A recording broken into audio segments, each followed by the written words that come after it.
Цусд сувг үзүүлж бай.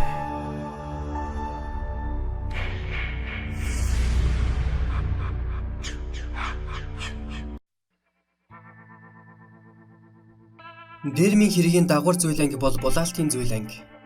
Хуучин эрүүгийн хуулийн 124-р хэсэг буюу бусдын эд зүйлийг булаах гэдэг зүйл анги нь харьцангуй хөнгөн яаш итгэл эдэлдэг байжээ. Гэхдээ булаалтаар занимаалдаж байгаа этгээдүүд өөртөө асар их эрсдэл хүлээдгээ тэр бүр мэддэггүй. Одоогоос 20 жилийн өмнө Тарваг Ондатар булган малгайны ангуучид анхны заснаар ганц хотгийн камерт бөөнөр шургалдаг байлаа. Бусдын өмсч явсан малгайг шүүрч тэнхээ мэдэн хурдалж яваад улаан нүрээрээ харуулдаж унсан, шагайгаа булгалсан, хөлөө хугалсан, байшин дээрээс үсэрч нэгэн насны тахир дутуу болсон гэд олон булагчид хохироод орж ирдэг байсан тухай хуучны хулгарууд дурсан ярьдаг.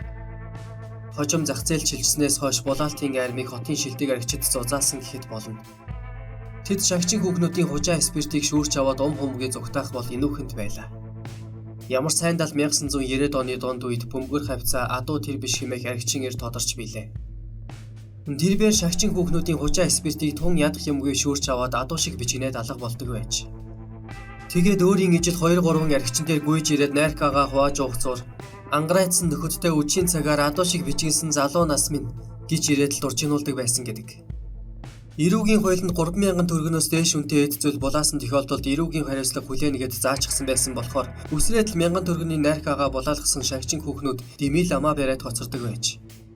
Дээр нь тэд 28 эрхэлж байгаа болохоор найркагаа булаалгасан тохиолдолд хохин болоод л өнгөрнө шүү дээ. Сүүлдээ шагчин хүүхнүүд тэр бишиг холоос хармагцаа хүүш яадаг билээ нөгөө адуу чинь ирж байна гэд humгийн зүгтдэг болсон байгаа юм. Зарим нь түүнийг бүр хурдан морь гэж цололдог байж. Гэвч нөгөө хурдан морь нэг өвөл найрка булаагаад humгийн хурдалж яваад цасан дээр тархиараа савж унаад амьсгал хураасан гэдэг. Булаалтын гэмт хэрэгтнүүд иймэрхүү осолд ороод мажийнх нь ердийн үзэгдэл билээ. Нэг итгэхэд үнэт хэдлийн дэлгүүрээс алт мөнгөн зүйлс шүүрч аваад зам хөндлөн гарчгүйгээд машинд дайруулж хямцаг болсон удаатай. Ингээд адуу тэр бишээс хойш булаалтын армийг тэргүүлж явсан 2 эрийн тухай өгүүлье. Галзуу Батайгийн аригчин эрийг 90-ад оны бөмбөрийн аригчид андахгүй. Тухайн үед Галзуу Сараа, Галзуу Батайгийч 2 аригчин өвгөнтийн хүндэд од болж байсан бөгөөд харамсалтай нь Галзуу Сараан цуут аригчин дахиад чимэд дор жагсантай нийлж бутлын тос идэн мансуурч байгаад наркологийн төвд хүргэгдэн очоод нас барсан гэдэг. Түүнээс хойш Галзуу Батаа нохой зоргоо гэвч аригчинтай гал хам болжээ. Учир нь зоргоо нойрын зайн гүйлтэнд одтой сайхан хурдладаг байж.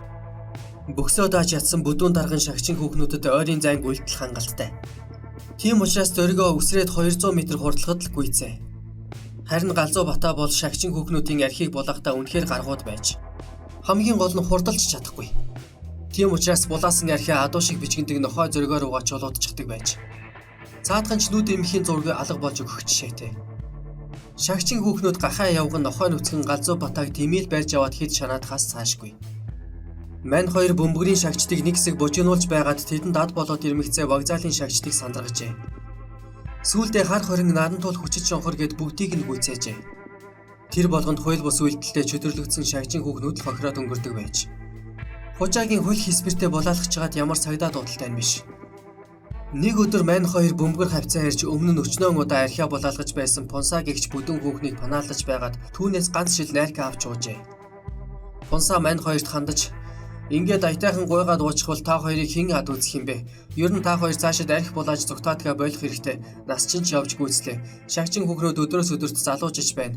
Тэд нэг л өдөр та нарын тархийг хаг цохин шүү гэж сануулжээ.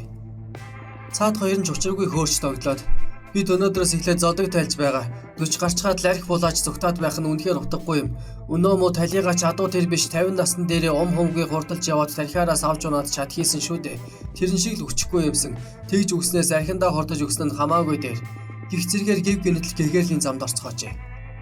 Гэвч сурсан ямиг сураар боож болдоггүй болохоор мань 2 ердөө 3 цагийн дараа өөр нэг шагчин хүүхний архийг булаагаад адуу шиг бичгэнсэн байгаа юм. Тэд шагчин Понсагаас авсан архиа ууж дуусгаад дараагийн шил архийг яаж олох тухай удтал маргалдсан байна. Нохой зоргоо Галзуу Батаатай хандаж одоо чи ямар ч хамаагүй аргаар ганц шил найрка булааж ав. Улаан цагаан дээрэмсэн чи яадаг юм. Тэгээд над руу чулууд би гүйцэгдэнэ л гэж байхгүй. Одоогондоо намайг гүйцэх шагчин Улаанбаатарт төрөөгүй л байна. Саяын архи өгдөг Понсаг шууд дээрэмд химээжээ.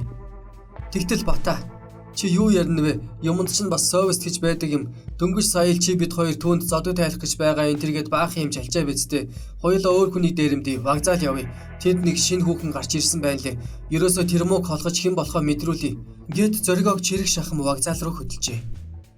Төдөлгүй мань хоёрыг вокзал дээр ирэхэд урд нь үзэгдэж харагдаж байгаагүй 20 гаруй насны бүсгүй тентхийн бөбөөчдөд найрхаа зараад зогсож байсан байна. Бата түүн дээр шууд л явж очоод архийг чинь амсч үзье. Гайгүй арх байвал ахиухан аммаар байна. Гэхэд мөнөөх бүсгүй. Би таныг мэдэн штэ. Та нөгөө арх булаач зүгтдэг галзуу батал байдаг. Манай ээжийн архийг мөн ч их булаасан да. Одоо ч танд тэгж амархан монжуулахгүй шүү. Би эндхийн цагдаа нартай хамсаатан болчихсон. Миний архийг булааж аваад нөгөө айхтар гүйдэг хардаа дамжуулсан ч гэлээ. Би таныг барьж аваад цагдаад өгчихнө. Хэрвээ та арх амаар байгаа бол эхлээд мөнгө өгчих. Дараа нь архийг амснуу, төргнөө, аваа зөгтнөө өөрөө мэд химээжээ. Ингээд бата хатсан шалгаанд орсон байна. Тэгээд зоргоо дээр очиод за бүтэхгүй юм байна. Тэр хүүхэн чинь цагдаа энэ төр гэж айлгаад байна. Чи ч яг хөө миний булаасан архийг аваа зогтчихлаа гэж бодъё. Харин 10-аадахан алхамж хурдалж чадахгүй намайг цагдаад бариад өгчихвөл яах юм бэ? Гэхэд цаатах нь. Харж байна уу? Тэр хүүхний хажууд нэг тортой юм байгаа биз? Бодвол махшил гурил будаа байгаа биз? Би араас нь сэмэрхэн очиод тэр тортой ямыг нь аваад зогтлаа. Цагдаад мэддгээс өмнө би алга болж өгөөлгүй хайчхав. Харин чи баа цанаж яваад цагдаад битгий баригдчихаарай. Одоо төрүүлээд явж бай. Би хойноос чинь тортой юмтай очино. Гэт шагчин хүүхний зүг оджээ. Төдөлгүй тэр шагчин хүүхний хажууд байсан тортой ямыг шүүрч аваад humгийн хурдалсан байна. Нөгөө хүүхэн тэр хулгайчийг бариад аваарай гэж хашгираад л хоцорч. Мань хоёрын энэ удаагийн булаалт үнэхээр амжилттай болжээ. Галзуу бата зоргиог дахин шогшиж явхдаа чич нэг үе бодож сүрхий болжээ. Цаашид надгүйгээр хөдөлж болохоор болсон байна. Тэр хүүхний тортой ямыг аваад зүгтэж байгаа чинь үнэхээр цоглог харагдсан шүү. Чамд бусдын ямыг хилээ шиг шүүрч авах авьяас байна. Юун зодог тайлах. Одоо жинхэнэ эд шүүрдэг дээрээ байна. Гих зэргээр хөөрөгдөжээ.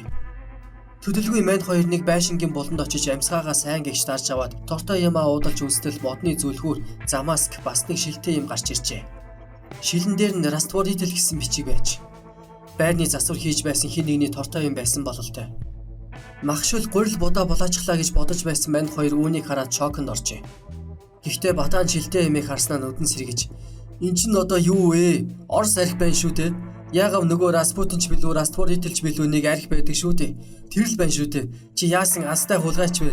Гэхэд цаадах нь учруугийн хөөрч тоглоод "Би ёстой жинхэнэ ориг арх булаачсан байна штэ. Бата чи надад баярлах ёстой шүү." Гэт халааснасаа 50 төгрөгийн мерсептрийн аяг хоёрыг гаргаж ирээд мөнөөх орс архиас өгнжээ. Гэвч мань хоёр мерсептрийн аягаар дүүрэн мэлтэлсэн бодог шингэлэгчийг нэг амьсгаагаар хөндрөөл амь тавин бархирцгаасан байна. Харин аз болж тэднийг инхүү илгээрээ газар хөрвөөн бархирч байх үед нэгэн сайн санаат хүн таарлаж түргэн тусламж дууджээ. Мань хоёр эмлээд ухаангүй хүргэгдээд ажид эмч нарын буйнаар дахиад хэд хоног хорвоогийн нарыг харахтайгаа болсон байна. Жаахан л удсан бол хин хин нь үхэх байж. Эмч нар хин хинд нь яаралтай хагалгаа хийж бодог шингэлэгчэнд наалж хорч исэн бүдүүн нарийн гизийг нь хэвийн байдалд оруулжээ. Гэвч энэ явдлаас хойш мань хоёр нэг их удсангүй. Хойдон жилийнх нь өвөл галзуу батаанд хөлдөж өгсөн бол зун нь нохой зоригоо нь архины гүн хорлохонд орж талигач болжээ. Нэгэн л хатуу хар архиа хамаа намаагүй гударч байгаад өөхөх тавилантай байсан мань хоёрын бүдүүн нарийн гизийг эмч нар шал дэмий ухаж түнхсэн бололтой.